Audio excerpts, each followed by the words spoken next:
Is there really a UFO base inside the Earth? Or is it just a fantasy? According to UFO researchers, civilizations living beneath the Earth may possess technology far more advanced than that of surface dwellers. Some believe that not all UFOs come from other planets. Some may actually originate from within the Earth itself. Admiral Byrd's mysterious expedition.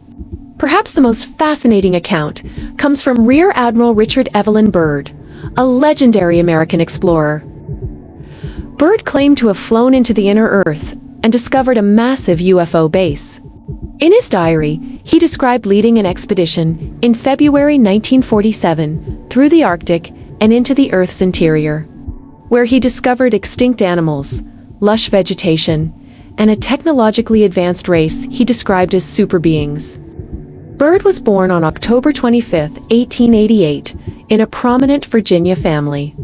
His father and brother were U.S. senators. A national hero in 20th century America, Byrd had already crossed the Atlantic by air in 1919 and flew over the North Pole in 1926. Flight log. February 19, 1947. On February 19, 1947, Byrd and a few servicemen set out on a polar expedition. According to his flight log, the team launched from an Arctic base and flew northward. All instruments, including sextants and compasses, were double-checked, and radio communications were functioning. At an altitude of 707 meters, a gentle eastern wind created slight turbulence. At 518 meters, conditions steadied until turbulence returned, only to calm again at 610 meters. Oddly arranged in straight lines, with hints of red and purple hues. Byrd reported this strange sight back to base and circled the area twice. Compasses and sextants failed, and navigation became impossible. Soon, the snow vanished. In the distance, mountains appeared, real, tangible, not hallucinations. They had been flying for 29 minutes. From ice to verdant valleys. Climbing to 900 meters, Byrd's aircraft experienced a strong jolt. Beyond the mountains, a lush green valley came into view. A stream ran through it, and the slopes to the left were densely forested. At 427 meters, he banked left for a closer look. The ground was covered in moss or thick grass, yet no sun was visible. An eerie light lit the area from an unknown source. To his shock, Byrd saw creatures that resembled elephants. Dropping to 305 meters and using binoculars, he realized they were mammoths, long thought extinct. Ahead lay rolling green hills. The temperature outside was 27 degrees Celsius. Most instruments returned to normal, but radio communications failed. As the terrain leveled out, a city came into view. In the sky hovered strange, buoyant flying craft. On the aircraft's top and right side, glowing saucers appeared, marked with unrecognizable symbols. Byrd's plane was suddenly gripped by an invisible force, rendering it uncontrollable. A welcome from the inner Earth. Then, something extraordinary happened. Amidst static, a voice spoke in English with a Nordic or German accent saying, "Welcome, General. You have nothing to fear. In 7 minutes, you will safely land." Shortly after, the engines shut off. The plane descended gently, as if lowered by an invisible elevator. On landing, tall, blonde, fair-skinned people appeared, unarmed and peaceful. The surrounding city shimmered, emitting rainbow-colored lights and rhythmic pulses. A crystal city below. Byrd and his radio operator were warmly welcomed. They boarded a wheel-less platform vehicle that sped them to a dazzling city, seemingly made of crystal. Inside a grand building, they were offered a uniquely flavorful hot beverage.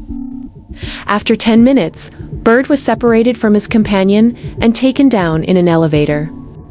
When the doors opened silently, he entered a corridor bathed in rose-red light that seemed to emanate from the walls.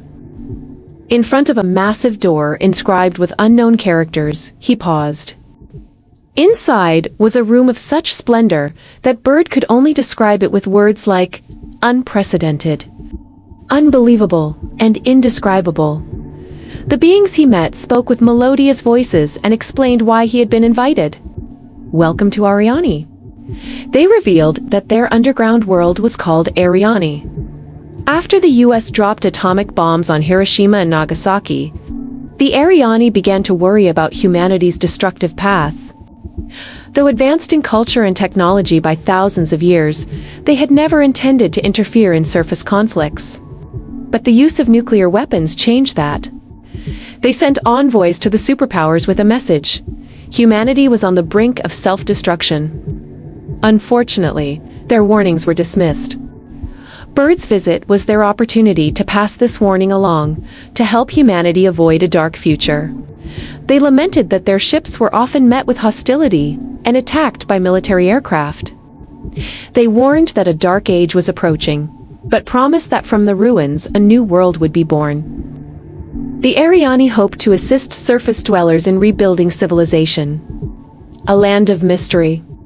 After the meeting, Byrd returned to his aircraft and reunited with his skeptical radio operator. Escorted by 2 flying vehicles, they ascended to 823 meters and safely returned to their Arctic base. As they departed, a voice bid farewell in German. Auf Wiedersehen. They landed 27 minutes later. Later that February, Byrd testified before a U.S. Defense Department advisory meeting. His account was documented in detail and presented to President Truman. The meeting lasted 6 hours and 40 minutes. He was debriefed by top security and medical personnel, and was ordered to keep everything strictly confidential. As a soldier, Byrd obeyed. But in a private diary entry dated December 24, 1965, he wrote, "That land beyond the North Pole, that base, it's a great mystery." Subscribe and hit the notification bell so you don't miss what's coming next. Share it, because some stories are meant to be discovered together. And stay curious, I'll see you in the next chapter.